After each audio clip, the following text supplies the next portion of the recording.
This is a Big Blue Crew production.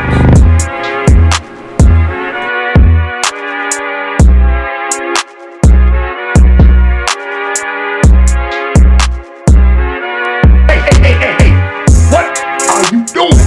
What is wrong with you?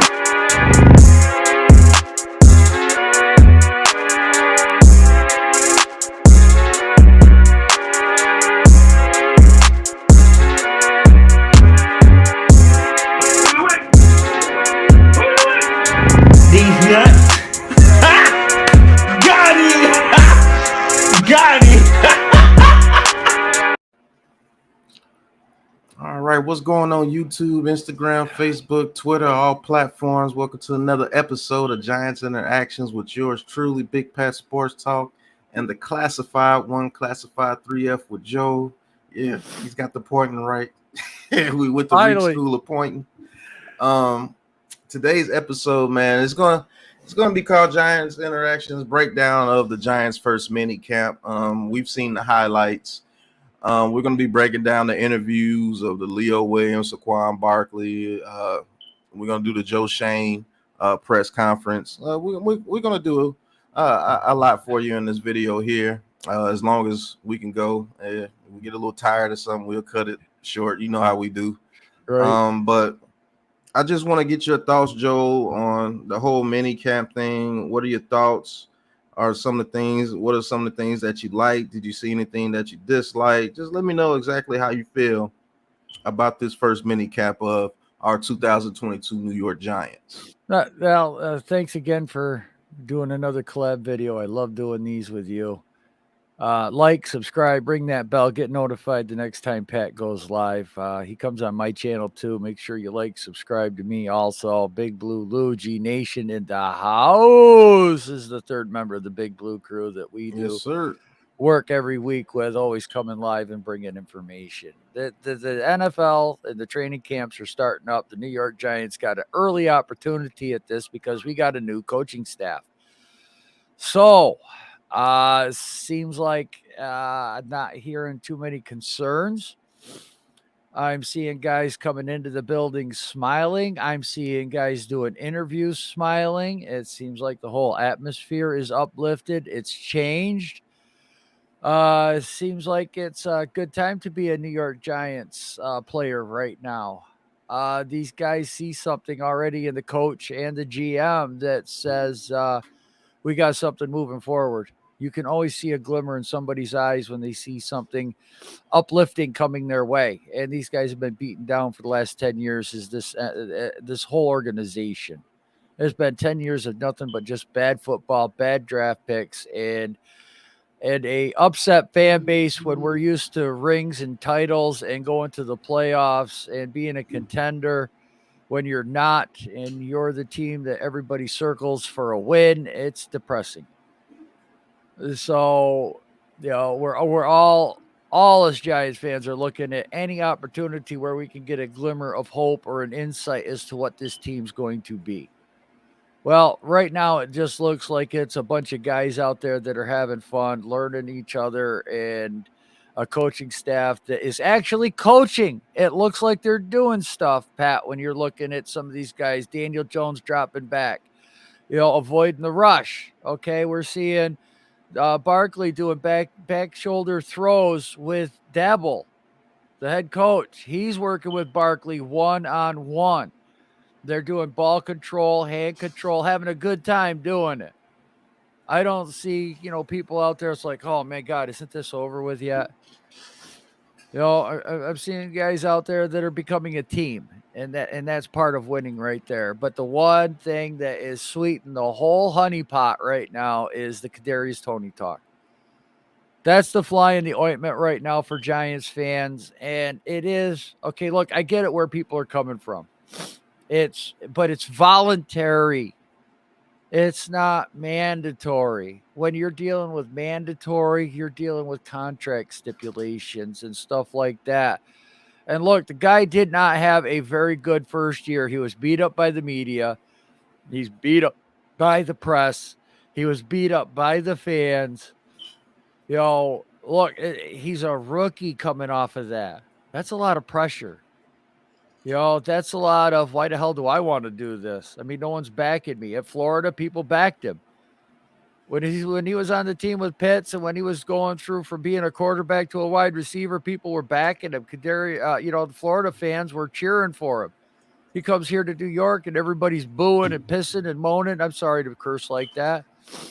But, you know, man, look, you got a new flow. There's a new vibe to this organization.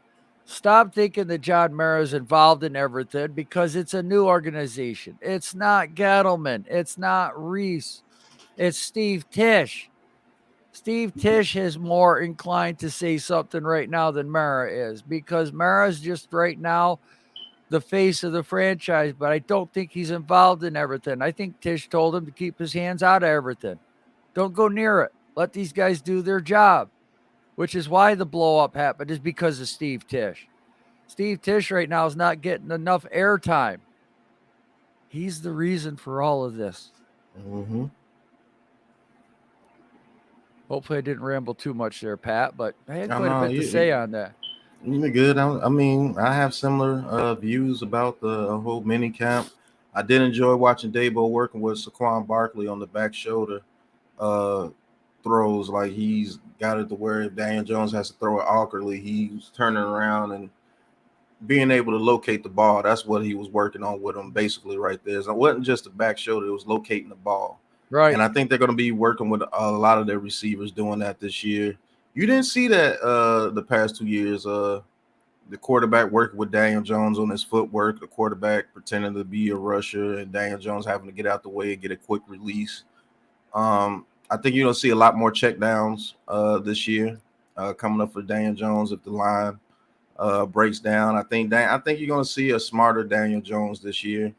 Hopefully that turns into some wins this year. If not, like we've been saying the whole time, he's gone. Right. He has to shine or he's gone. He knows that. But it's not like the kid has been lazy. It's not like the kid hasn't been putting in the work. He's been doing all that the best he can, and he hasn't had the people around him to bring that out of him. Not like Dexter Lawrence showing up overweight, Pat. Sorry to interrupt your rant, but I forgot to mention Dexter Lawrence. They said we'll go through his press conference. He did say he showed up overweight. Dan Jones has been working his tail off, but you can work your tail off all day, but you still need somebody to teach you the game.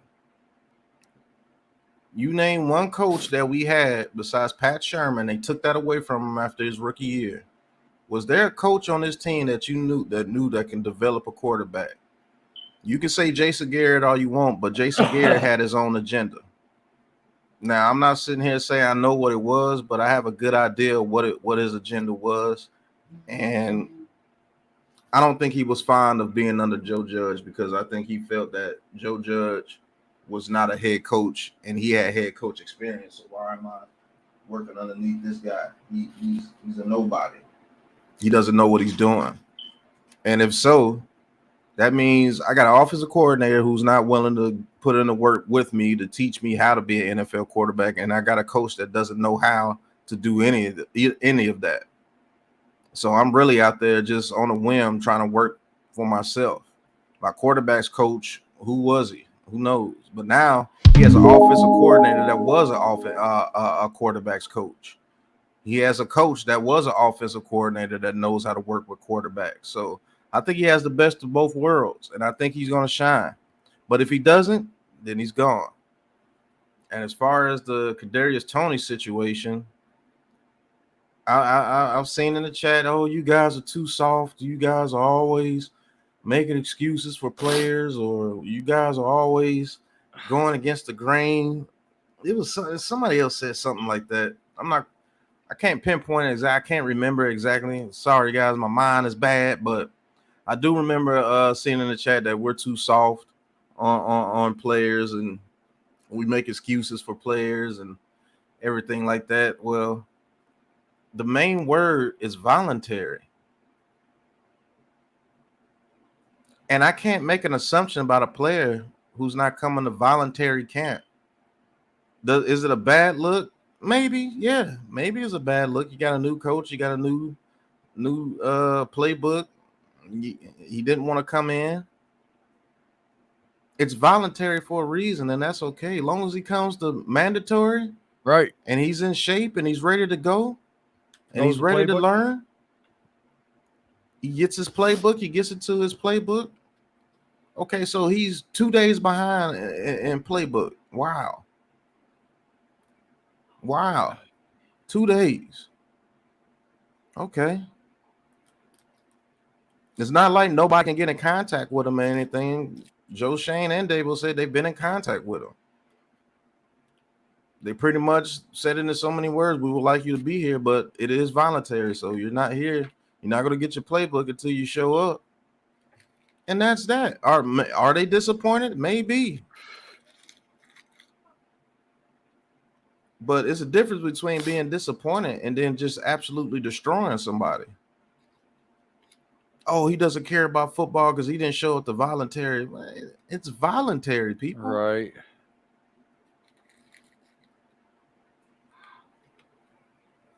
You guys act like this was training camp, the first week of training camp, and he didn't show up. Right. Now, if he does that, then yes, there's a major problem. But what you guys are not thinking about is you guys have been bashing this kid since the beginning, the very beginning. First day, he was at voluntary first year. And they didn't have the right size cleats for him, so he was out there running routes barefoot. You bashed him for that. Then you bashed him for catching COVID. I mean, man, somebody in your family has probably caught COVID. Did you bash them? Oh, you suck. You got sick. You even wish him well. You killed him for catching COVID. How many people out there was like, man, I hope Tony gets better, man. That's a serious illness, man. That's been going around. Nobody said that about Kadarius Toney. You know what you said? Oh man, this kid's a bust. How dare you catch COVID in your first round pick? Right. Didn't wish him well, didn't wish his family well. Then he comes out in the beginning of the season. Oh, he doesn't want to play football. Why isn't he playing? Like he's the head coach. He must not know the playbook. He must not be studying the playbook. How do you know that? Ojulari wasn't playing that much. He was getting spot duty. We still had Zimenez and Carter on the field. Roche didn't get any snaps either. Y'all do remember Roche was a rookie last year too, and when we got him, he didn't play like the first 5-6 weeks. Yeah, they were getting him ready. They got him ready. I kind of like the end result we got with the way Joe Judge did that. We got a player. We got somebody that we're looking forward to this year because he was ready. Didn't get broken.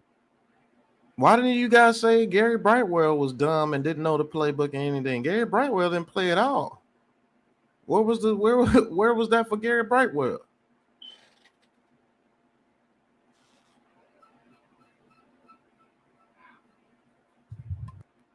Nobody said that about him, and he didn't play at all. But when Kadarius Toney came in, he was a bright spot on the field. When he came in, man, we got to get the ball to Toney. Now all of a sudden, we got to get the ball to him. At first, he didn't know the playbook. He was a dummy. He didn't care about football. But when he gets on the field and sets the rookie Giants record, when he finally gets a full chance to be on the field, guess what? Oh, we got to get the ball to Kadarius Toney. Oh, my goodness. Right. But then he gets hurt. Now, all of a sudden, he's a bust again. Now he's back on your bad side because he got hurt.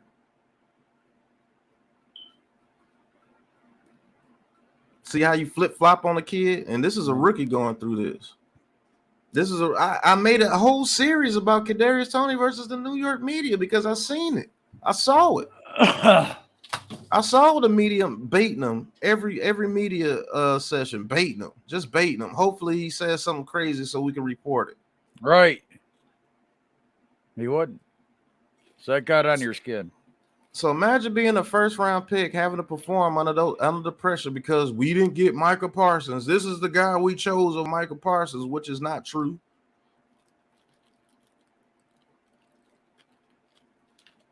They traded back. They were never going to take Micah Parsons. They were going to take Devontae Smith.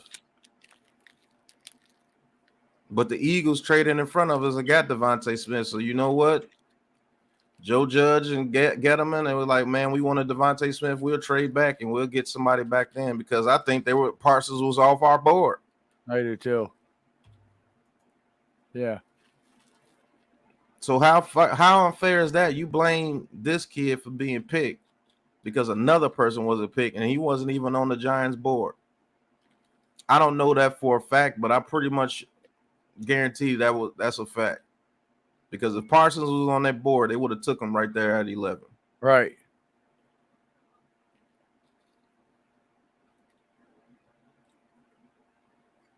But you blame him for that. We missed out on Parsons for you. What? Well, that regime's no longer here, guys, so you can't hold that against these guys. So you got to find a different goddamn topic now, because it's done and over with. The guys that were involved into that aren't here. Like, so now you got to move on. Y'all had like we stayed at 11 and picked Kadarius Toney. Right. That sentiment have a little bit more merit if we stayed at 11 and picked Toney and Parsons was there, but we traded back. I don't think Kadarius Toney asked to be picked by the New York Giants. But you flip-flop on him so much that maybe, just maybe, the kid doesn't want to be here in New York because of you. Why would I come somewhere voluntary where I really don't even want to be? And if it is that, I can't blame him. It's not how I would go about it. I just deal with the pressure and go out there, perform, and shut you up. But different people have different ways of dealing with things. And maybe his way of dealing with things is, I don't want to be around the nonsense. Right. And I'm kind of like that too. I don't want to be around no nonsense like that. Voluntary, okay, cool. I'll just work out with my receivers coach. I'll see you guys at mandatory minicamp. And then I'll see you guys at training camp. Give you guys something I'll to ball out. About. Right. I'll ball out and I'll go home. After the season, peace out until mandatory mini camp and mandatory training camp. Is that when it comes to time to be resigned? See ya. Yeah, see you. And guess what? You guys are going to be the main guys bashing me. Oh, what do you got against New York? You don't remember what you said? Right. Right. Comes you around, remember goes your around. Actions? Comes around, goes around, man. Yeah, why would I want to resign here to get more back? As soon as I twist the ankle or something, guess what? I'm dog water again. Yeah. I'm being booed. Your best friend steals your girl. It's not like you're rushing to get him back. Right. And what's up with all the clown pictures all the damn time and stuff? What do New York fans have with clown pictures? Everybody that doesn't do exactly what you want them to do is a clown. Right. What's up with the clown, the face paint, the red noses? Where y'all get that from? I don't know. I don't know. It's never been part of the Giants mediocrity before. Where does this come from? Where does this clown stuff come from? Maybe they're right. Maybe I need to get with the times on. Maybe I'm just way older than my age. I'm only 34, but maybe I have a 54-year-old man soul. I don't know. God damn. I don't understand the thinking. I don't understand how you could be so flip-floppy. One minute you're expect with these people them. to act like nothing happened. 1 minute Go you're ahead, for Joe, the poor kid. Just 1 minute you're for the poor kid. The next minute you're not. I don't understand it. I mean, look, we all know what we're at as a football team right now. We're fans. When it comes to the team, what do we have involved into it? Maybe a little bit of money. Maybe we buy tickets. But as far as what goes out onto that field and everything, we can sit here and say we want freaking the moon for all the time, but you gotta go with what's going on there. And nobody's had faith, and I get it. Nobody's had any faith in any part of this football team. New day. New thinking. You got to think new. Right, because if you always think negative things are always going to keep happening. Right. And I'm not that type of person. I don't get off on negativity. I try to make it as positive as I can. And if the results don't come out the way I want them to do, I work harder. I get more positive. I don't expect just the negative, because when you expect negative is going to happen. You expect us to be trash, we're going to be trash. Right. And, not to put myself above others, but I'll tell you what, when you got a football team like this trying to make YouTube content, it's kind of hard. Right. It's very hard. This is hard to do. I'm not going to lie. I thought this would be fun. No, it's work. Because you're always thinking of different stuff, different objects, different designs, different personalities, different schemes, different ideas, different mindsets. Right. A lot of mental, because we're always thinking. We could be a pack and sit down and watch a movie, but you know what? We're still working back here behind the scenes. What video idea? What? Trying to relax, watch a movie. I'm thinking about YouTube. Yep. You can't stop it. You can't. Right. And one last thing before we get into these interviews about the MiniCamp. When did being fair become soft? Good question. Good question. When did in our society these days that being fair and just want to be fair about a situation become soft? Isn't that what we've been preaching about? Isn't that what all the commotion going on is about, being fair, equal? One good for one, good for the other. Isn't that? When did I don't understand it. Like, me wanting Daniel Jones to really get an absolutely fair shot. Like, come on, man. I don't care how much you don't like the kid. Look at the situation the kid has been in. Do you believe that's fair? The owner came right out of his mouth and said, we've done everything to screw this kid up. He wouldn't just say that to say that. But now people think that with Mara saying that he's keeping DJ here and that Shane and company have to have him because of that. No. I don't think that's the case. It was reports that GMs were intrigued about Daniel Jones before anybody was hired. And Barkley. Because they think the kid has talent. And that's another thing, Pat. People wanted the team blown up, but you want to keep everybody that was on the roster. Yeah. That doesn't make any sense. A bomb means blow up. Things get destroyed when bombs go off. But people thought that Peppers would be a good fit, though, Pat. And it's like, well, they don't think he's going to be a good fit, so they got rid of him. That's what a winning franchise does. Everybody, Peppers can blitz. Okay, he can blitz, but could he cover? Right. Could he stay healthy? You killed Dan Jones about staying healthy. Could he stay healthy? No, he couldn't. I like the guy. I truly do, but right. Was he that much better than Landon Collins when he was here? Was he that much better?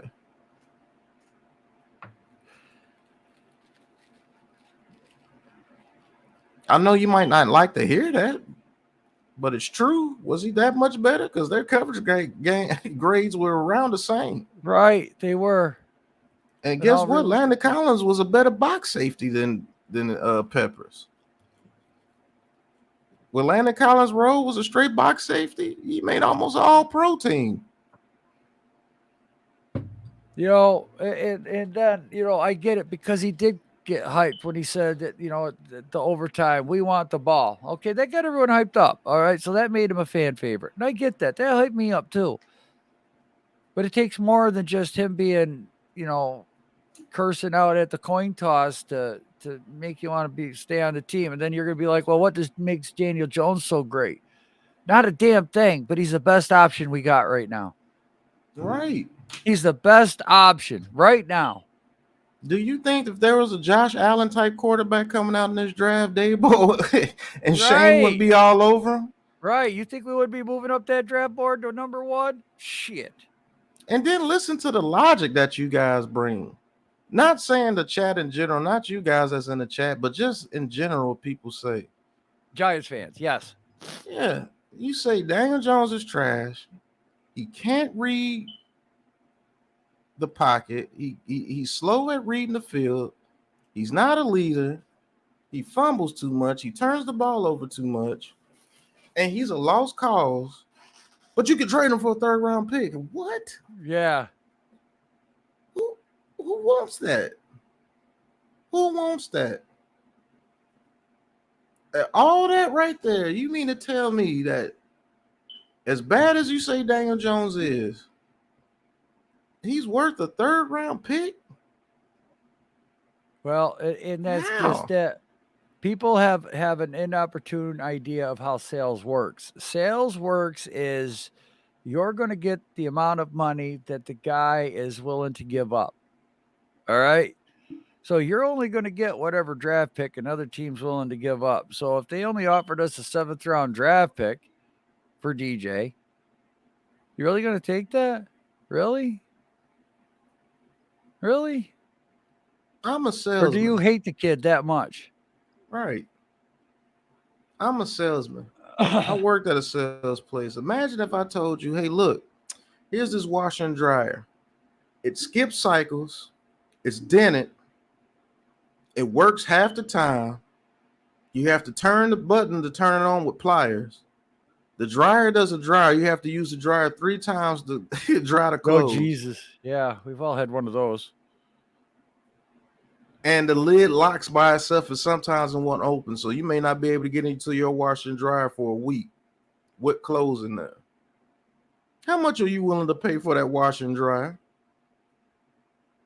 Or are you willing to pay for that washer and dryer? Right.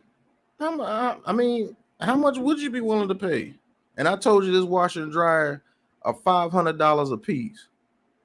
You're going to be like, man, if you don't get your stupid know what out my face. I wouldn't What give are you you talking $10 about? for the damn thing, you know? I don't want nothing like How that. much you gonna give me to take it?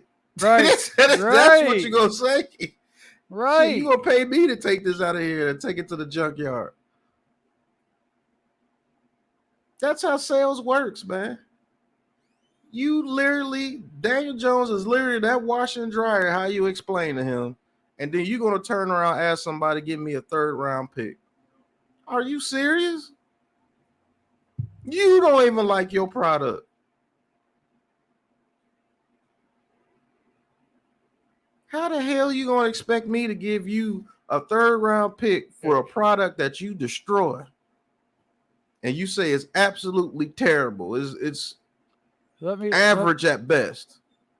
Let me ask you this one too, Pat, because you know I've been a metalsmith, and you know I always had to train people that come in. And let's say I got a guy that I just brought in and I'm training him up, and all of a sudden, you know, the 3 weeks of training's over and I go sit down with the foreman and he's like, what do you think? And I tell him that this guy is swamp water. All right. And this poor guy sitting outside the door listening to me say how he can't read a tape measure, how he's not focused, he's not doing his job right. I don't think he's going to fit into the situation. All right. But then the boss says, you know what? Look, I got to hire this guy. Okay. We are so short. I've got to get anybody in here. Where should I put him? And then I tell him where to put him. You think that guy's going to have a good freaking attitude coming into that facility every day, doing a job because he got hired, because he has to get hired? They need bodies. Is he going to do a good job for you, really? And you're expecting Kadarius Toney and all these guys to just shrug it off.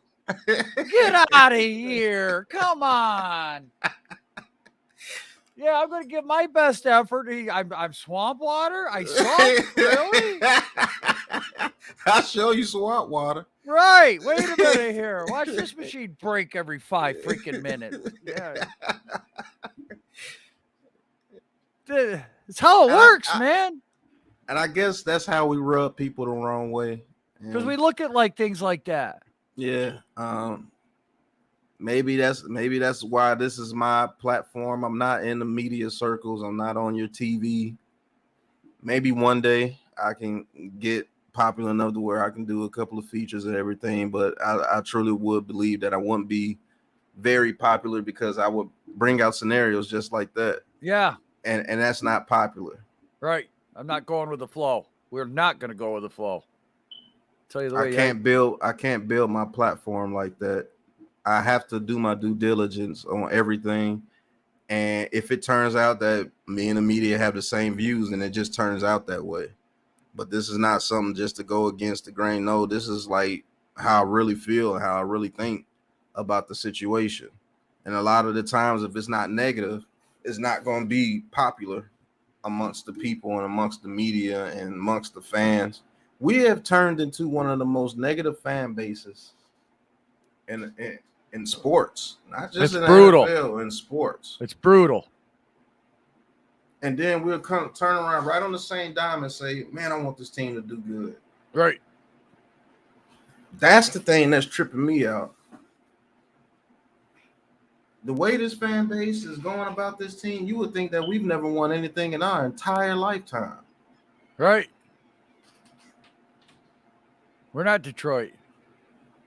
We're not Minnesota. We're not the Jaguars. We're not the Browns. We're not the Jets. We're not the Bengals. We're not the Bills. We're not the Titans. You want to keep going? keep going. Yeah, we can too. There's a lot of teams out there that had a lot less success than this franchise. And I mean a lot less because we got 4 of them things. We're not the Texans. We're not Miami. We're not Jacksonville. Miami got one, but that was a long time ago. 72? Very long time ago. Yeah. 72? With Mercury Morris, Sanka, and Greasy, and the undefeated Dolphins. Imagine your team has to celebrate every year a championship they won in 72. How about a team they get to 1969? The Jets. And then imagine being a team that's never won anything. Shit, the Lions haven't even had playoff success. At least the Vikings have made it to the Super Bowl a couple of times. Frank Tarkenton just couldn't bring it home. Well, the Bengals are 0-3. The Bills are 0-4. The Vikings are 0-4. Right. Imagine your team made it to the Super Bowl 4 times and not getting one. Right. I want to cheer for championships. I don't want to cheer for, we make the playoffs every freaking year and we never do nothing in the playoffs. I am so tired of fans saying that we have to do what the league does. Right. Why do we have to be followers? Why can't we be leaders? Why can't we change up the way the NFL game is played? I would much rather see us come in with something new that other teams are going to have to take 2 years, 3 years to catch up with us to do. If I'm sitting here right now, and this is me as a fan speaking right here, right now, I want to see Shane and Dabo bring something to the NFL right now that is going to just take us over the top, change the direction of the NFL, because that's the Kansas City Chiefs. Mm-hmm. Okay? That's what they did. Right. Houston, when they were playing really good. Look at how the Rams have turned it over into a different NFL right now. But we're all waiting to see how that works out. You know, is that good for 2 or 3 championships? And then what? Is it going to take you 15 years to get it back? We'll see. Right. But they did accomplish their goal. I got to give them that. Yes, they did. They said, damn those picks, and they got that Super Bowl ring. But if you're a Rams fan right now, you're sitting there going, yep, we changed the NFL protocol. We changed it how teams are going to start looking at draft picks. We looked at how teams are going to start looking at players. And when you're good enough, players will take a discount. If you're not good enough, look at the Jets, man. The Jets have multiple free agents come in, but nobody signed. And they got a boatload of money every year. Yeah. A boatload of money every year. No one wants to play there.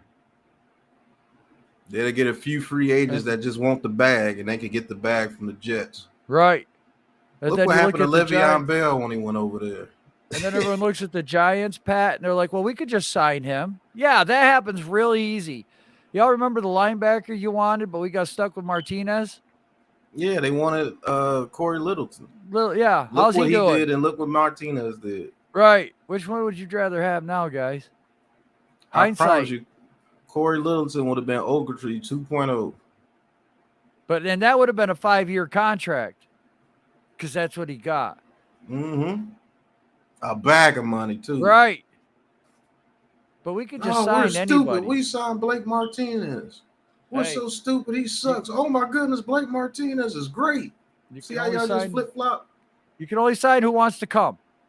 Right. If they want to come, you can sign them. But if they don't want to, or they're like looking for that bag of money, that's all they care about.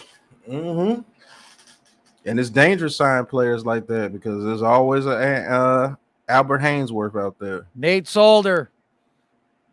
Landon Collins. But I guess that was something we just had to get off our chest real quick. We're gonna get into these interviews, man, so we won't have you here 3 hours like it's a live stream. Right. I don't know. You guys seem to like it though, so I don't know. Right. But let's get into first one we're gonna do is we're gonna do Joe Shane's press conference. We're gonna do this one, and then we're gonna do a couple of press conferences. Then we're gonna give our final thoughts. We're gonna get out of here so you guys can enjoy the rest of your day. So let's get into it.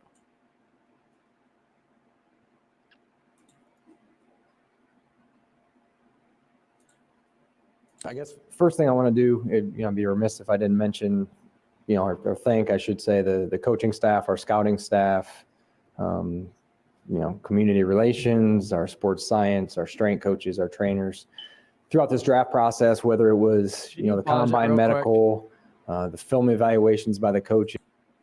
Look at how relaxed he looks right now. Mm-hmm. The first thing I'm picking up off of him is how relaxed. Now, this is his first year. You expect him to be under a lot of stress right now. I'm not seeing any, Pat. This man already, knows what the hell he's doing a week before the draft. This man is just confidence written all over him right now. He knows exactly where he's going with this team. He knows exactly what he wants to do. And he knows exactly how he's going to accomplish it right now in the next 2 to 3 years. This is not a man who's standing up here stumbling over words. He's not stressing out. Highly motivated. This is a different GM right here. This is what we have to remember is on the team right now. Yeah. Remember this guy. Look at this guy. He's the one making the decisions. Nobody else. Sorry, I had to bring up how relaxed he looked. Hopefully it works out for the best. Just traveling to pro days, these 30 visits we've had, it's been all hands on deck for the entire organization, the meal room, the cafeteria, you name it. Everybody throughout the organization has done a phenomenal job through this process. My first exposure to, a lot of the people on the team, and it's been nothing but great so far. And looking forward to, getting to the draft a week from tomorrow. And, I think a lot of the hard work will pay off. So with that being said, I'll open up for any questions. There's always the philosophy, best player available. And then there's filling a need. How do you approach this whole thing? I think where we are, our roster, I think, there's several needs to put a finger on exactly what the biggest need is. Would be difficult. So I think if you can find 2 really good football players at 5 and 7, that's how we've stacked the board. Like, let's just throw whatever perceived need it is out. Who are the best football players in this draft? And, we've set a vertical board and we have a horizontal board as well. So we're still working through that. It's not completely set. There's some conversations still to be had, but I don't think you can go wrong with drafting good football players. So basically, I didn't hear the question. But basically, somebody asked them what should they do at 5 or 7 about the players that draft at 5 and 7, and he's going along with what me and Joe and Lou have been saying. I know Lou wants the offensive lineman. He would prefer 2 offensive linemen. I'm not mad at that sentiment, but based on what he's saying, it looks like they're going to go best player available. And look. It's not our best player available.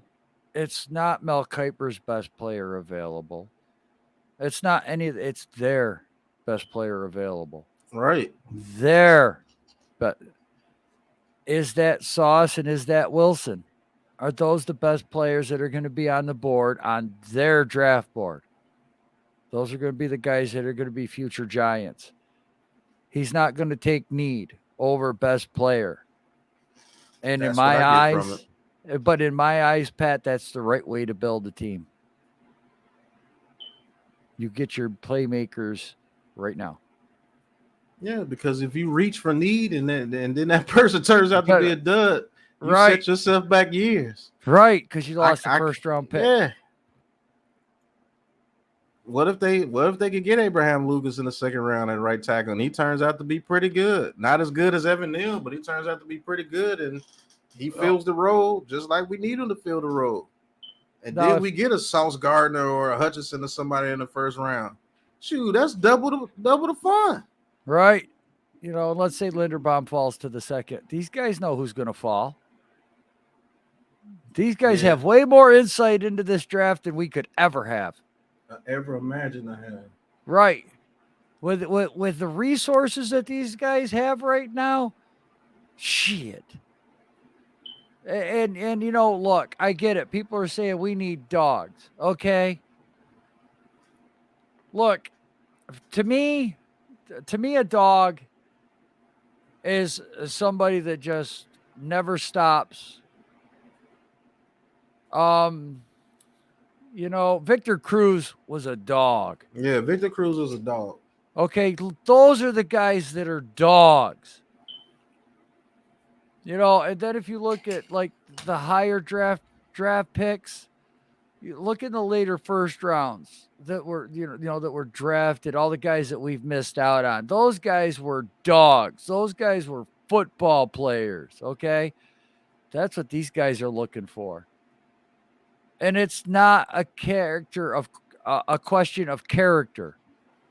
It's really not about their character, Pat. I feel it's more about their willingness to do the job. Is that the right word I'm trying to use? That I need you to go out there and know if I call this defense, I know you're not going to freelance it. You're going to be where I tell you need to be for this defensive scheme. You want to know what I think a dog is? Yeah, let's. Being a dog doesn't mean you're the best player on the field. Being a dog is being a player that's dependable, and when they call you to do your job, you do your job.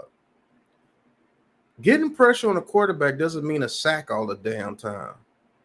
Getting pressure on a quarterback is making him get off his point, making him make mistakes because he has to run around. Yeah, making him drop his eyes. Yes. You make a quarterback drop his eyes, you won.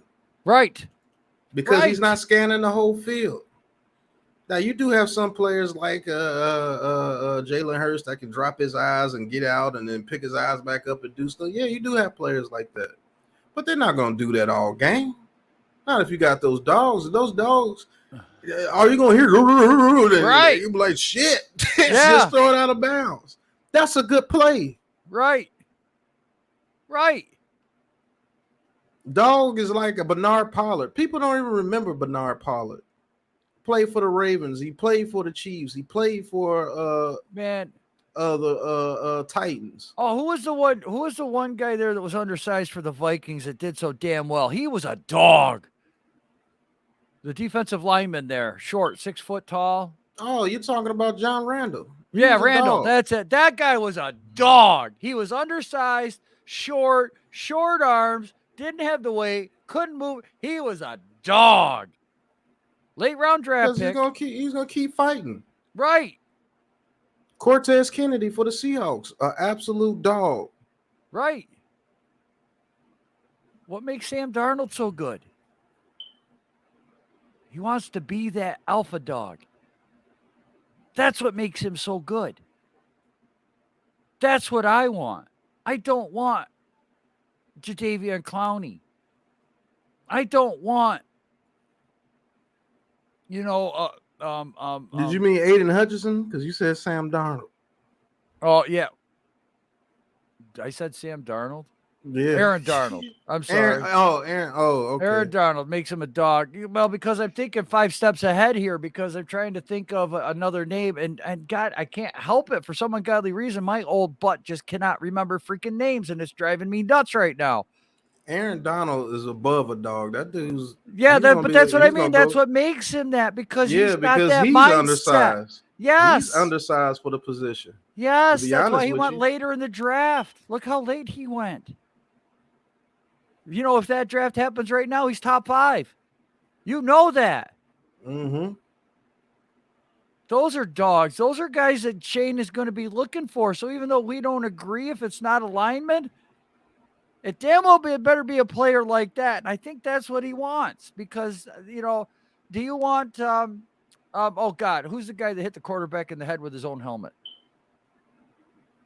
On the Browns. Myles Garrett. Yeah, Myles Garrett. Okay, Myles Garrett's a damn good player.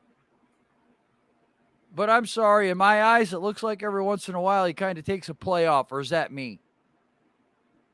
I think Myles Garrett is an absolute monster. And I'm not saying he's not. I'm not saying he's bad, Pat. But I'm just saying it seems like there's times or there's games where he's not focused. Is that the right word?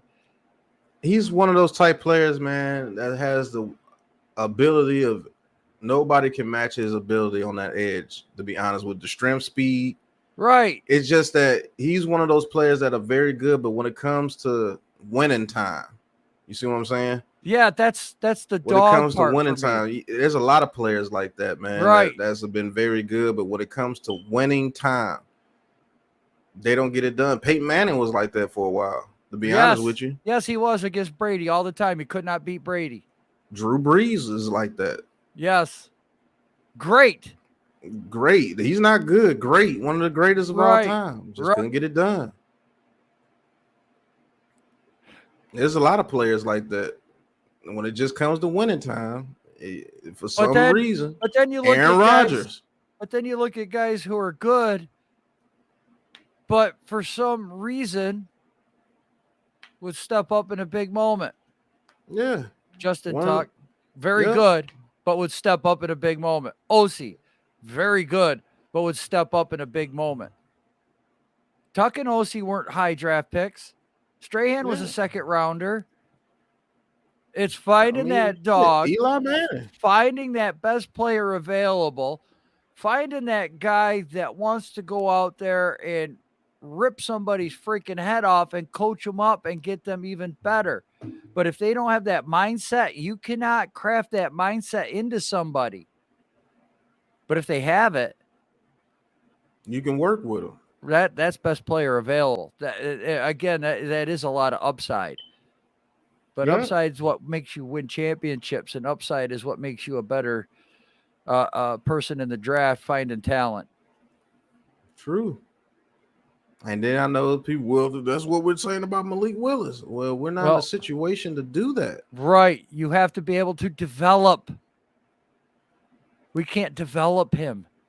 There's no way he gets a fair chance here. It's just not going to happen.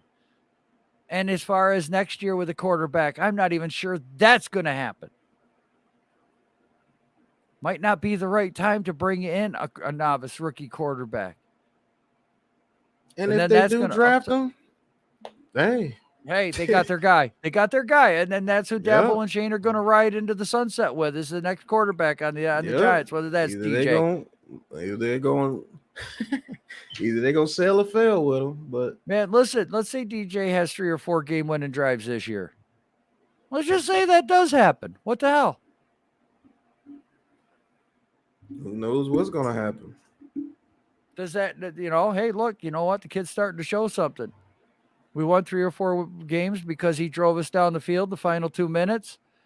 Galladay made a play. Dabble ran a great scheme, got his ass down the field. Pause. Touchdown, field goal, whatever it takes for us to win the game.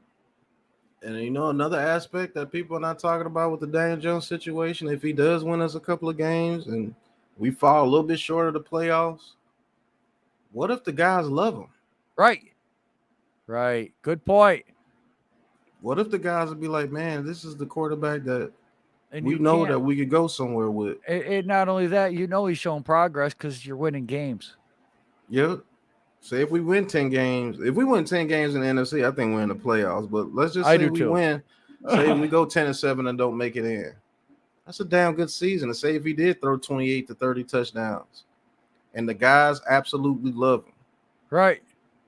2 or 3 comebacks, fourth quarter. You know, he puts up some pretty good numbers. Yeah, And he's let's really say he was the gelling. main reason why we were 10-7. His play was the main reason why we were 10-7. His play is the main reason why we're watching weeks 14, 15, 16, and 17 because we got a chance at the playoffs. Right. How y'all I going don't to know. feel then? How's that going to go down? Let's say, we're 8-6 going down the stretch. And he pulls us to a 10-7 record because Right. those 2 games he made a comeback. Right. And Right. one game the defense gave up at the end of the game, and it stopped them from getting 3 comebacks. Right.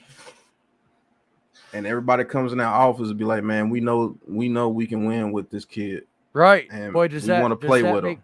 Does that make next year drafting a whole lot easier? Does that make Right. where this team's going a whole lot easier?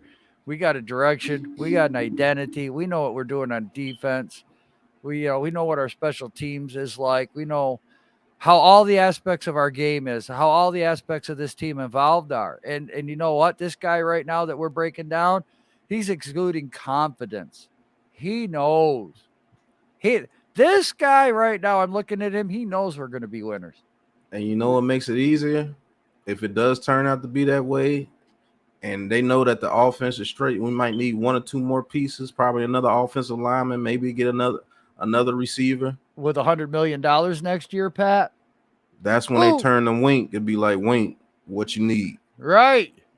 We're going to get the people that we can get in free agency to fill some holes. And then this draft after the first round, because we're probably going to take another lineman in the first round if we have to. Right. But the 2nd through 5th is all yours, buddy. What you need. Guess what? Then that defense turns into a monster and the offense is already a monster. Hey, you can start thinking about championships again. But right. Let's get back into Dallas. this. Right. Dallas won't be chirping. Eagles, they're going to be quiet. Yeah. Wait, it will happen. Back to this. We're off on a tangent, but I kind of liked it. Good point. Joe, you said that you had. Sorry, you guys can't hear the question. 7 players for 7 spots. How close to doing that are you at this point? We're close. We're going to get with the coaches. I know Dave's mentioned that earlier. The scouts just left on Tuesday, so we'd had some meetings with them. We kind of set the board how we saw things, and we met with the coaches and got their rankings and how they see things. So there's a few players where we're going to shut the door and lock it and have knockout dragouts, and when we come out, we're going to make the best decision for the Giants. But there's not a lot of players that there's a big separation in terms of how we see them. So do I have 7 right now? Yeah, as a personnel staff, we actually did like a 1 through 100 vertically, as an exercise. But we're going to get with the coaches and just make sure that we're on board with not just 7. If there's a move back scenario, whatever that is, do we have 10, 15, 20 players that we like, and make sure we get them in the right order as football players.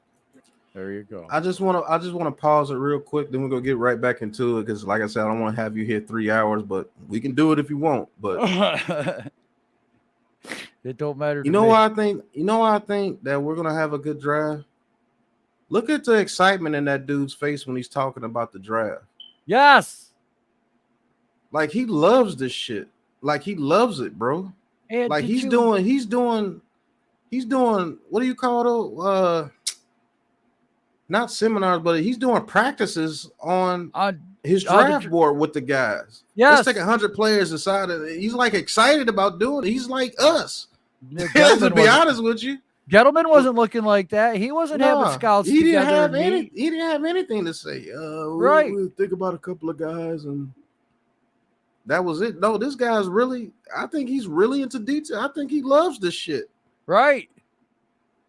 And maybe it's just because he's a little bit younger. He's a little bit more energetic. I think he just reached 40. Yes. Man, I hope he's here the next 30 years, guys. I tell you what, I think we might have found the golden ticket. Yeah, the way this guy is talking and acting right now, Pat, I just get more confidence in this team and the decisions and the direction.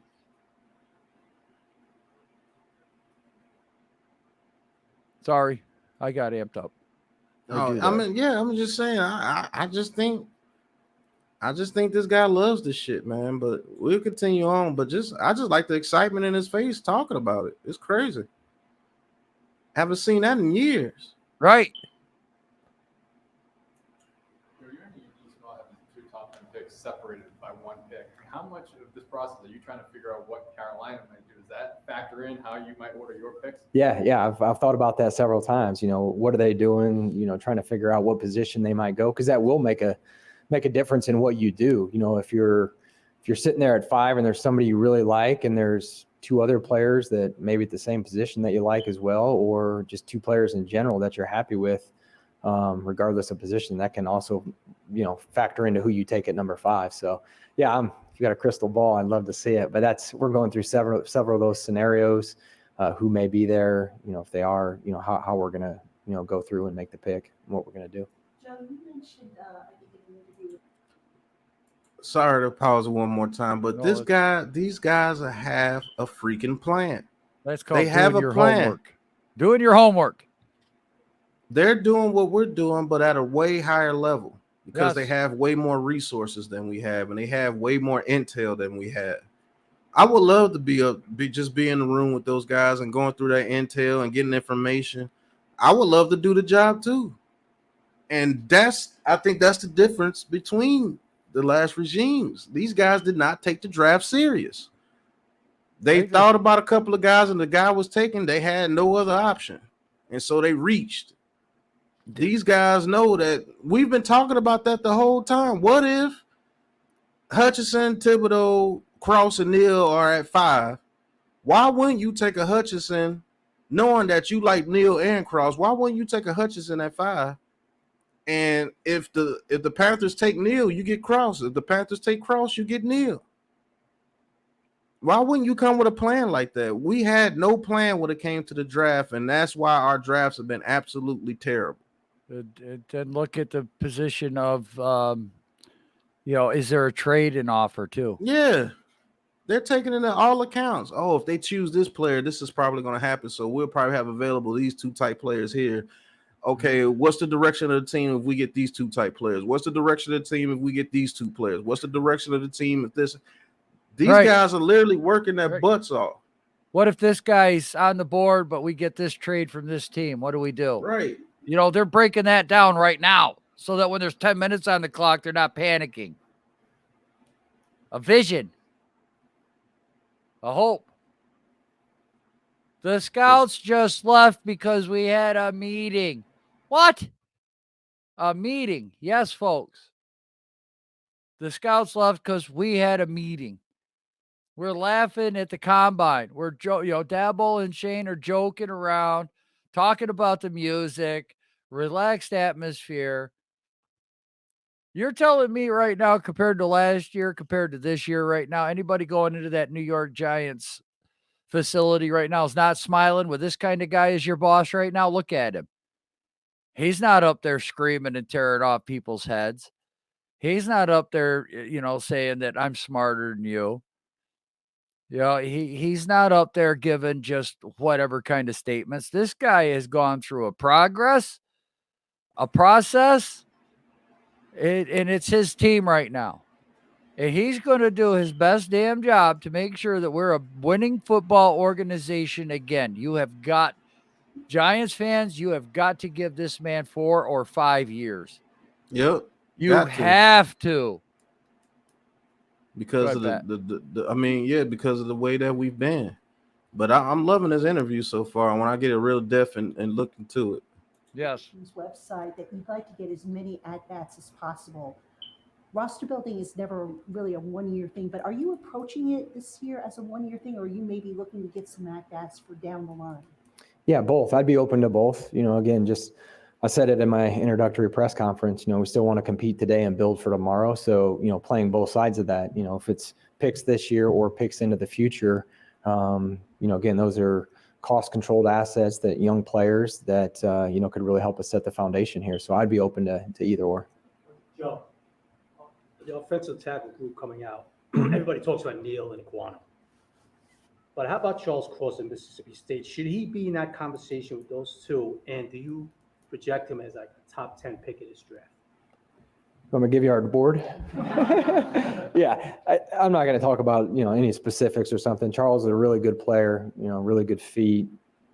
We like him, whether he should be up in that group or not. That's for everybody to decide. We'll see how it falls on draft night, and then over time we'll see how it plays out. But all three of those players that you mentioned are talented and good players, and they're great kids, and I think they all have bright futures. Now that I love question, that answer. right? That question. Maybe you're doing it because you're a media person, but I will go into it as a person that I'm part of the Giants, and I'm be like, why would I ask a question like that? So we reveal our plans, but it's the media, so that was a good question. I like to go over a little bit what he said about building the team. Is it a 1 year thing or is it future years? And he said, man, I would love to rebuild this team in 1 year. But he has a logic about him, being like, he knows it's going to take more than 1 year to rebuild this team. You can look at him and tell that he has a plan. He has about a 2 to 3 year plan, I believe, to get this team into contention, the fighting for playoff spots. And if it happens in 1 year, great. But if it doesn't, don't kill him. That's how I feel about it. Well, that's just it. I think he's going in as a how learn how to win again, guys. That's going to be a process for this team, is learning how to win again, Pat. Nobody knows how to do it here.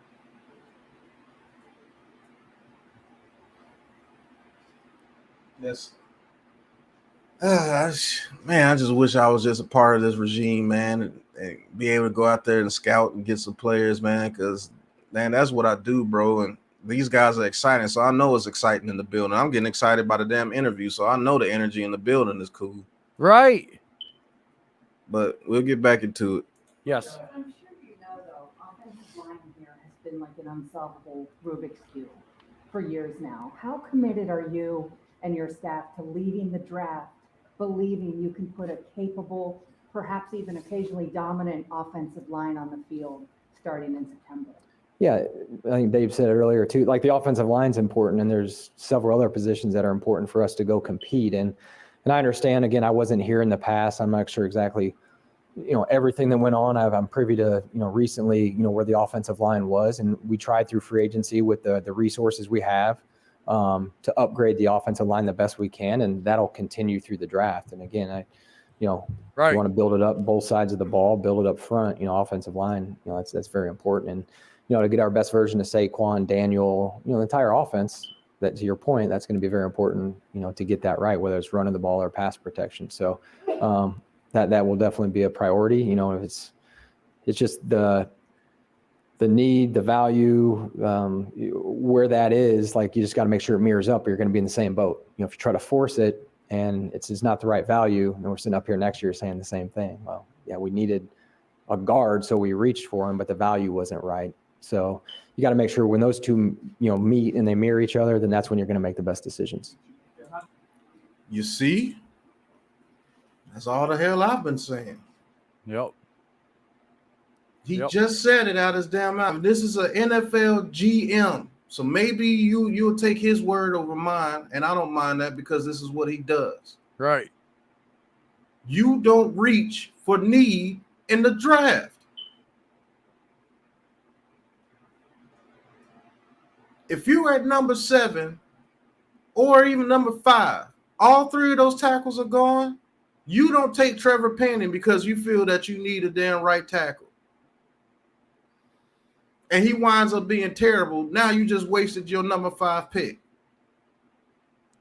Missed out You on don't a reach in the linebacker, draft. missed out on a wide receiver, missed out on somebody else that you might have You hired. could That's have a missed out baller, on a dominant edge rusher. You could have missed out on a dominant DB, a dominant receiver. defensive lineman. Which would you rather have, a very good receiver that could turn into your number 1 receiver, or a bum-ass offensive lineman? You don't reach. If the value of the player doesn't align with the need, then you don't take the player. Oh, I'm going to take it because the need is here, so I'm going to just take him. Eric Flowers, Eli Apple, DeAndre Baker. Let's look at some of the guys that Shane has drafted in the later rounds because he does that over there on the Bills. Micah Hyde. Right. Look at that defense. What's that good linebacker there? 49. Damn, I can't remember. I can't think of his name right now either, but he's very good. And Damn good. Milano, I think is his name. Something Milano. Yeah. But look at where those guys were drafted. That's what happens when you take best player available. Now, look, you might be building up the wrong side of the ball, but those guys fit that defense. Right. Is that the right pick? Yeah. You can't build a team in one draft. You can't. You can't get all your pieces in one draft. So if we come out of this draft with a dominant receiver, two very good tight ends, and a very good linebacker, and we get a decent offensive lineman, that's not a failure. That's not a failure. That's a good thing. Because now you got a foundation of pieces to build around. You don't reach in the draft. And then, guys, let's also remember, okay, look, I know we traded away draft picks for linemen last year, but that was the old regime. If this team does it this year, don't harp on them. These guys might know what they're doing when it comes to trading away a 6th or a 7th round draft pick for an old lineman. You've got to have some confidence in these guys. Different people, not related. You can't sit here and holler about Gettleman anymore. He's gone. Don't holler about Gettleman. He's gone. Judge, gone. Garrett, gone. You've got to install some confidence in yourself that these guys are going to know what the hell they're doing. You heard him. We addressed the offensive line as much as we could in free agency. That is a big need. He knows this. So while we're all sitting here pounding the table for an old lineman, he knows this. He said it. If it's there, he's going to draft him. If it's not, he's going a different road. You can get mad draft night, upset, whatever, angry, happy, ecstatic, go make a rant video, whatever. This guy wants to get the right fit, the right player on this team and make it right. That starts anywhere right now on this team. Anywhere, any position. Right. So y'all might be in a shock for who they take in this draft, man. Y'all might be in shock. Right. I know we've done a lot of mock drafts, and I know we've given drafts of what we think that we should do, but we're not NFL GMs. You might see something crazy as shit in the first round. What if they like Derek Stingley? Right.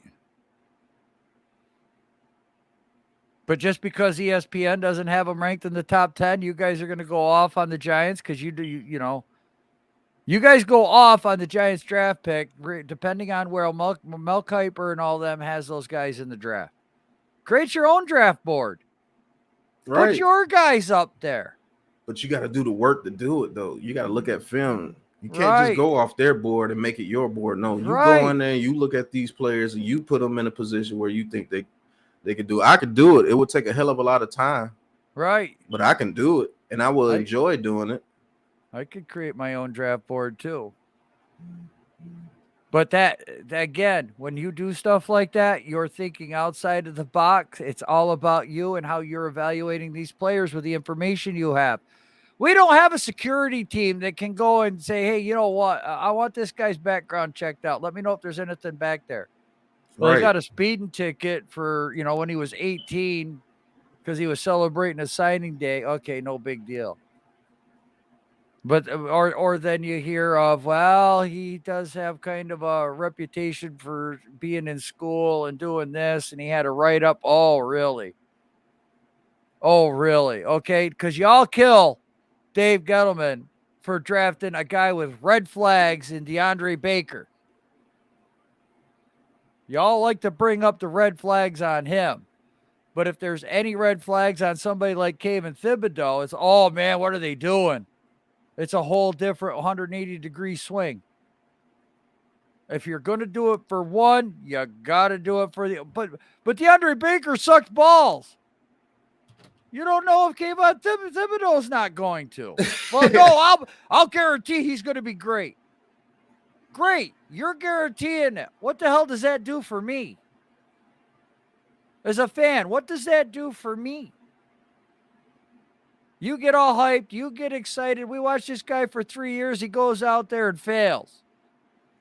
Well, I'm sorry, man. I was wrong. I'm not saying I'm right all the time. No way, nowhere near am I right all the time. But what I use history. But because I use history of what's happened in the past, I get called an old head.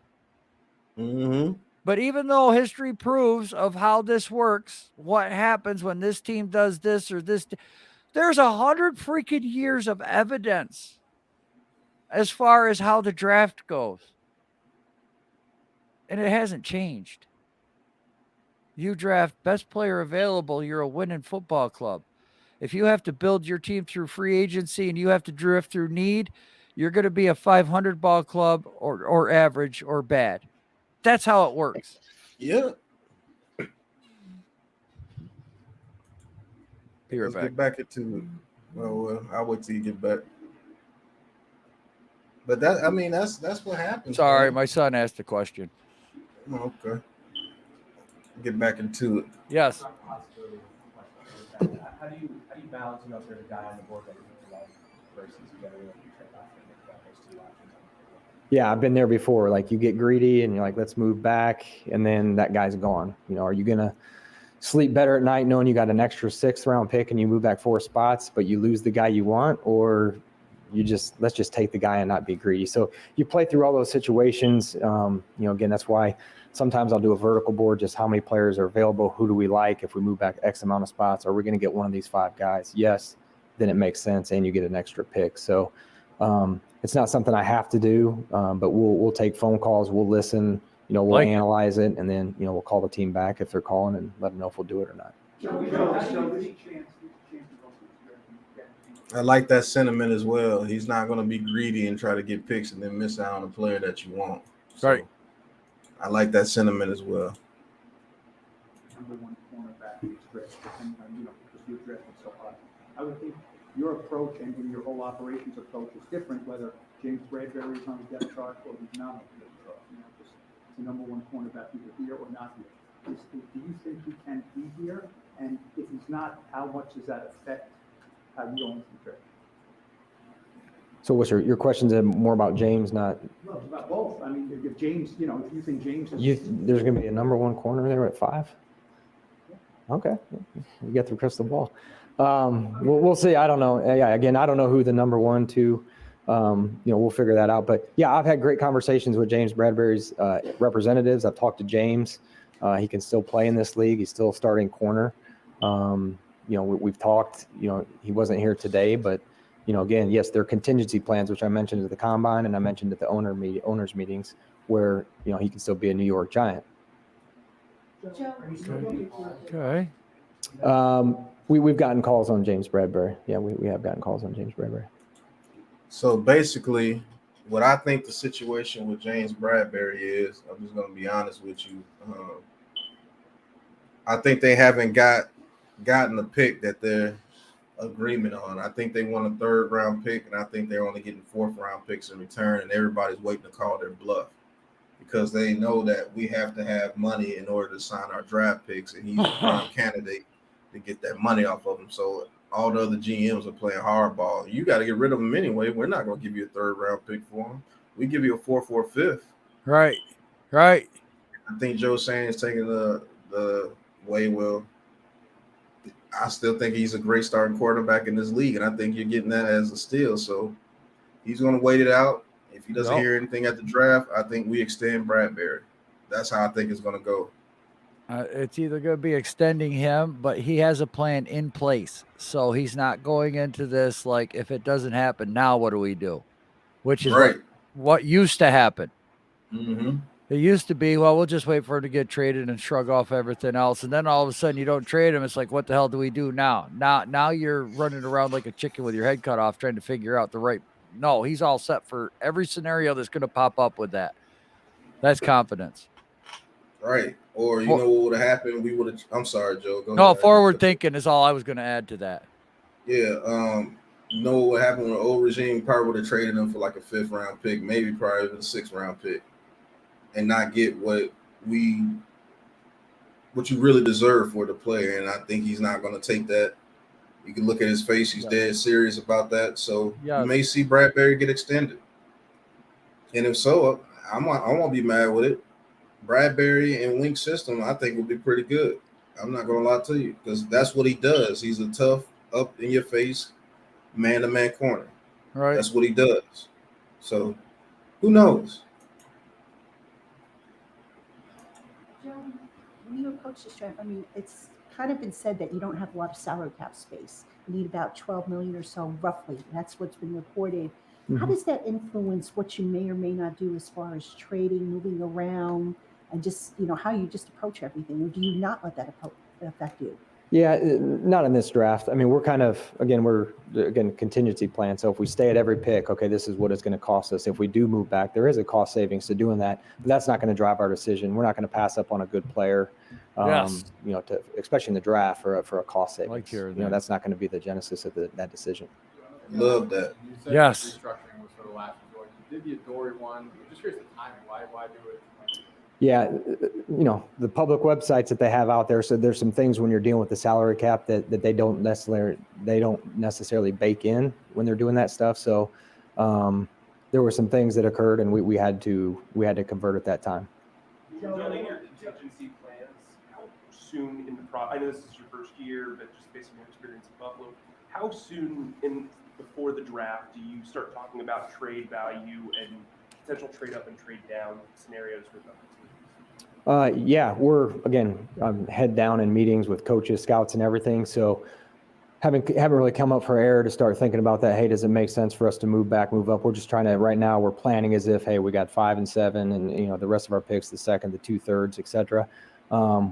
We have received calls on both picks, but again, it's too early. We're still working through our process. It's more, hey, let's stay in contact as the draft gets closer.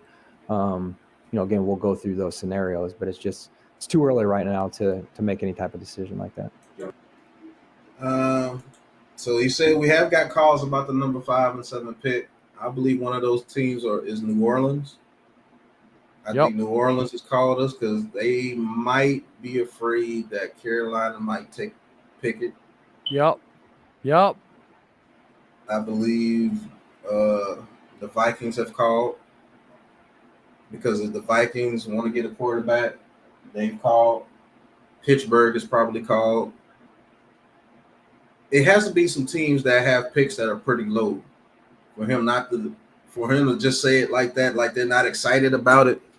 And if it just happens that the draft goes away where they feel they can get a player at that position, they'll do it.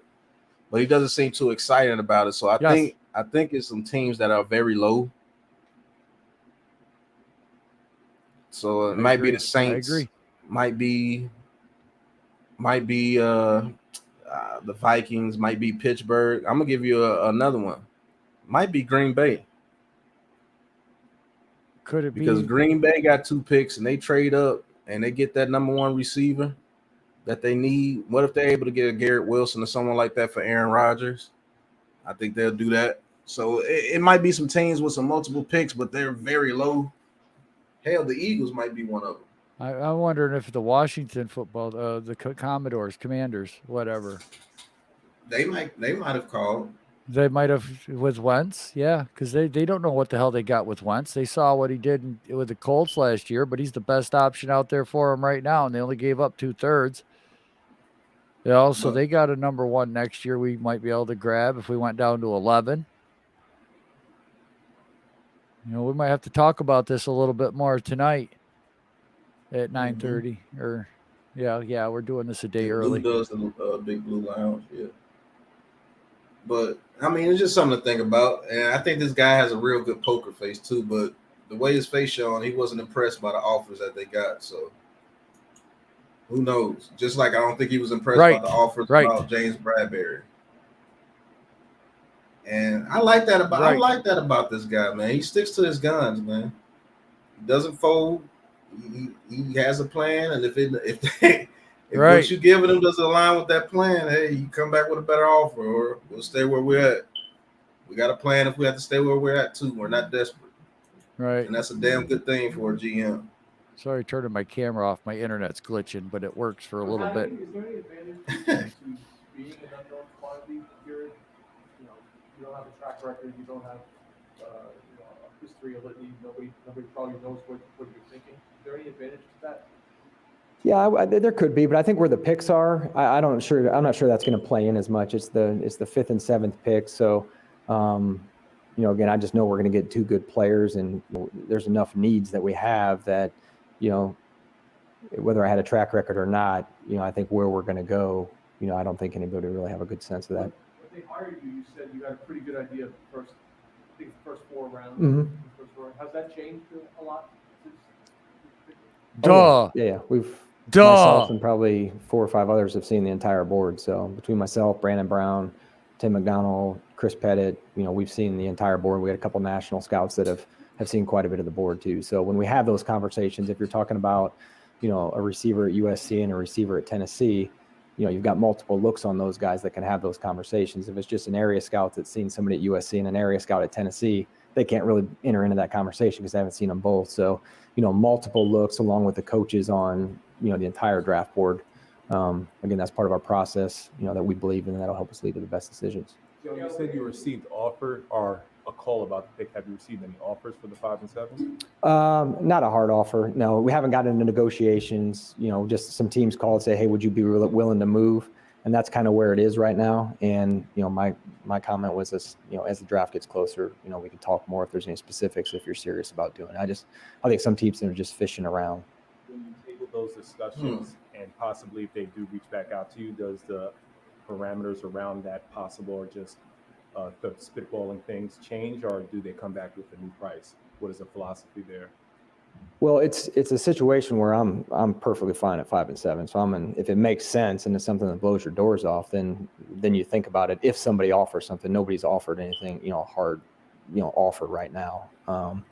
And to me, it really wouldn't make sense right now to do anything again, unless it, blew the doors off of us. There's like something you can't turn down. So I think a lot of it right now, you'll see, same as me, people are starting to come out of meetings and stepping back, meeting with their coaches. And now you get into kind of the planning part of it, okay, if it's a team behind us and they want to move up, how can we get there? Who can we call? So just some exploratory calls is typically what will happen now. By Monday, you'll find out a little bit more who's serious. Y'all may figure out before me, who's Jacksonville going to take, who's Detroit, all those rumors, it'll pick up steam next week, I think, and there'll be more serious conversations if there are teams that are, legit serious thinking about coming up. Well, I'm glad they're doing their due diligence. Yes. I'm just glad they're doing their due diligence right there. From an evaluation standpoint, for you personally, you obviously have a scouting background, all the way back to your days as a scout. What's the biggest lesson that you take into this process of scouting guys that maybe you may have made a mistake or maybe you were wrong on a guy? Is there something philosophically that you look at and you say, you know what, this is why I believe what I believe? Yeah, absolutely. You're always, I call it the autopsy report. After you make a decision, you look back and why did it work? Why didn't it work? And, over, 21 years of doing this, you got a Rolodex of players and situations that have occurred that you can, reflect on and learn from. So to me, the biggest thing is the collaboration, between the coaching staff and the personnel staff, because it doesn't make sense to draft a guy if the coaches want no part of him because, they're dead on arrival. As soon as that guy, if they're worried about his hands, he drops the ball. They're up in my office. Told you he couldn't catch. Told you, he couldn't do it. Right. So, and again, Right. there's a little bit of, how should I say it? Just trying to get the coaches on the same page. Whatever it is. Like we joke around about being lawyers. Like we're going to present our case to the coaches. We got to figure out how to get them to where we want them. So if there's somebody we really like, there's a roundabout way to maybe get them to see it how we see it, or. Again, so to me, the collaboration, and it's been outstanding between Dave's and his staff. They've been busting their butt. They've been at pro days.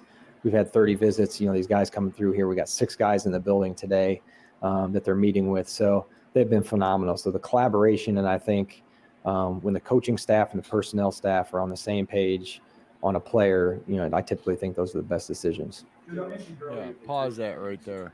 I didn't hear John Mara's name mentioned once, guys. Right. I heard everybody else but John Mara.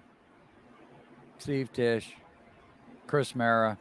Didn't hear any of their names. I heard his staff, his guys. That's what I heard. Talking I want about to hear. players. Who do you want? Not going Mhm. to force somebody on you. Exactly. So we can get rid of that thought. Because Gettleman would always get up there and say Mr. Mara or Mr. Tisch or there you go. That's the difference. A little subtle I can't say it. Whatever. You know what I'm trying to say. Mhm. Those little hints that he's dropping. You just got to listen. And speaking of that, this is going to be a first thing in Giants interactions that we've done. We're going to end this episode, and this is part 1. Ooh, I like that. We're going to come back. We're going to finish the Joe Shane interview on part 2, and then we're going to get into the players. It's been an hour and 25 minutes. We're going to split this into 2 parts. So you guys be on the lookout for part 2. But until the next episode, peace. This has been a Big Blue Crew production.